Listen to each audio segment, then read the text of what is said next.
Hello, this is Tezor Mogas, East Africa Showcase. I'm here again with another video having to do with Canadian statistics, this time having to do with our labor force. And I hope you don't mind any extra noise because I happen to be in a community center called the York Recreational Center, not Wellesley Center.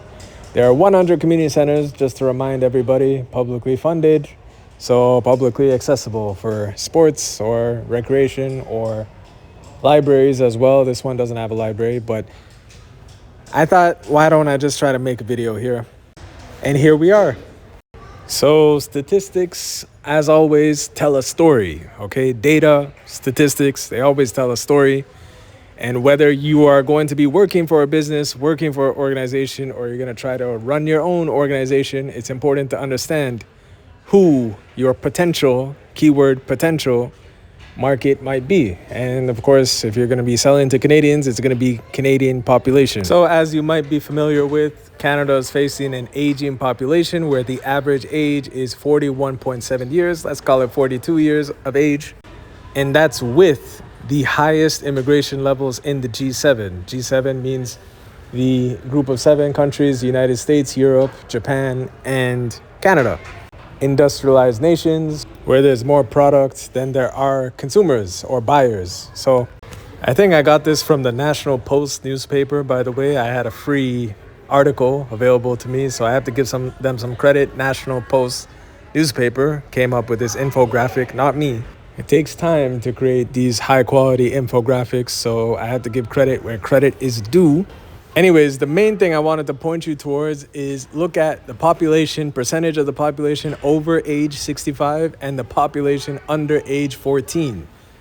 Now, of course, 0 to 14 is a smaller range than everyone that's over age 65, but it's alarming for the economy because I don't think anyone expects their income or earnings, another word for income is your earnings, to increase once you're over the age of 65. I certainly don't. And if income does not increase, spending and consumer spending does not increase.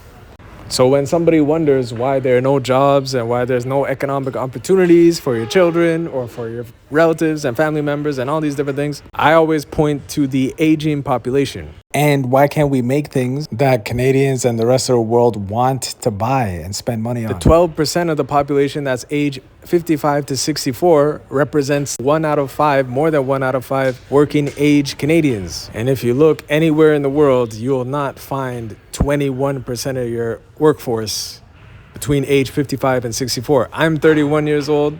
So, maybe 55 is not that old. I used to think 31 was like an old age, like, oh, 31, what am I going to look like at 31? But I'm still here talking to you and delivering this video to you. So it's not the end of the world being 55. But any economist will tell you a population that's younger will have more economic growth and more buying and more selling than a population that is older.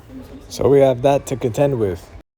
So then there's immigration. For many, many years, Western governments have believed that immigration and having newcomers from many different countries come into their country and become Canadian, become American, become European, whatever it may be, is a net positive thing. That changed within the last 5 years, of course, where most people are saying there are too many newcomers in the country and the country is oversubscribed. But I think it'll change again if it becomes a situation where we need more people, and guess what? Governments do get most of their income by taxing income of residents, temporary residents, foreign residents, domestic residents, people that are born in the country or migrated here. So this country will always have immigration. But the composition of countries that are source countries of migrants to Canada has changed. 55 years ago, in 1971, 61% of newcomers came from European countries. And now we have the top 10 countries here.